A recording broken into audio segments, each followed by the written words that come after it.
क्या आपने कभी आईने में देखकर सोचा है, क्या ये मैं हूं या बस वही जो दुनिया चाहती थी मैं बनूं? नमस्कार। आज की दुनिया में हर कोई हमें बताता है क्या पढ़ना है, कौन सी नौकरी करनी है, कब शादी करनी है, पर कोई ये नहीं पूछता तुम कौन हो। सच ये है कि एक सच्चे और संतोषपूर्ण जीवन की शुरुआत सक्सेस से नहीं, सेल्फ डिस्कवरी से होती है। भारत की परंपरा में सेल्फ डिस्कवरी को हमेशा एक पवित्र प्रक्रिया माना गया है। उपनिषदों में एक सुंदर वाक्य है, आत्मनाः विधि, अपने आप को जानो। हमारे ऋषियों मुनियों ने हजारों साल पहले ही समझ लिया था, अगर तुम खुद को नहीं जानते तो बाकी सब कुछ माया है। एक कहानी है नचिकेता की।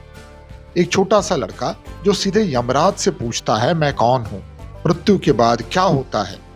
बाकी सब लोग धन, सुख, लंबी उम्र मांग रहे थे, लेकिन नचिकेता ने मांगा सत्य। उसके सवालों ने उसे ऐसा ज्ञान दिया जिसे देवता भी पाना चाहते थे।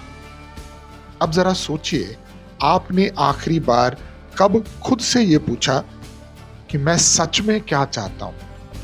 क्या चीज मुझे जिंदा महसूस कराती है?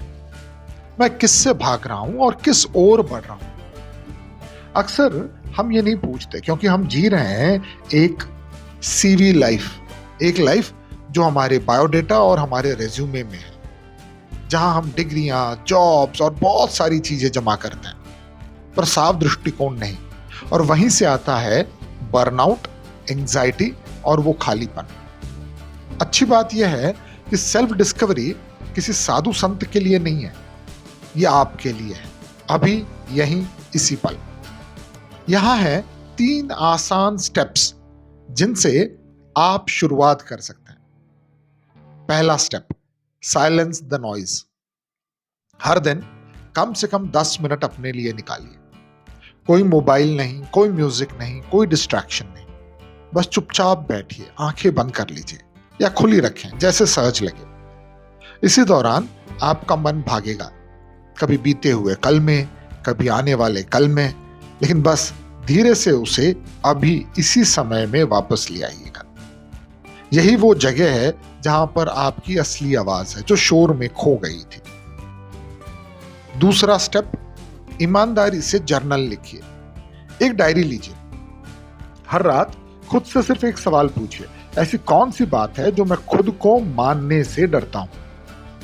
शायद आप मानना नहीं चाहते कि आप थक चुके हैं, या कि जो रास्ता चल रहे हैं वो आपका चुना हुआ था ही नहीं। जो भी जवाब आए उन्हें लिख डालिए, डरने की जरूरत नहीं है। ये डायरी आपकी सच्ची दोस्त है, ये आपको जज नहीं करेगी। तीसरा स्टेप, क्यूरियोसिटी को वापस लाइए। हर हफ्ते एक काम ऐसा जरूर कीजिए जो आपको उत्साहित करे। कोई नया शौक, कोई भूली हुई आदत, या वो चीज जो आप बचपन में करना चाहते थे, बिना ये सोचे कि लोग क्या कहें। क्योंकि जब आप अपने दिल की सुनते हैं, तभी तो आप खुद से जुड़ते हैं। आपको अभी सब कुछ जानना जरूरी नहीं है, आपको सिर्फ शुरुआत करनी है। इन 3 छोटे लेकिन गहरे कदमों से आप एक नई शुरुआत कर सकते हैं, एक ऐसी यात्रा की जो बाहर की नहीं, अंदर की ओर जाती है। कल्पना कीजिए ऐसा जीवन जहां आप सुबह उठते ही उत्साहित हो, जहां आपके फैसले आपकी सच्चाई से निकले, ना कि किसी और की उम्मीदों से। ये कोई सपना नहीं है, ये तो सच हो सकता है। जब आप खुद को जानने लगते हैं तो याद रखिए, दुनिया को मत दौड़ाइए, खुद को खोजिए और दुनिया खुद आपके पीछे आएगी। अगर ये संदेश आपको प्रेरित करता है तो इसे लाइक करें, हमारे चैनल को सब्सक्राइब करें और किसी ऐसे व्यक्ति के साथ शेयर करें जिसे इसे सुनने की जरूरत हो। अगली बार फिर मिलेंगे।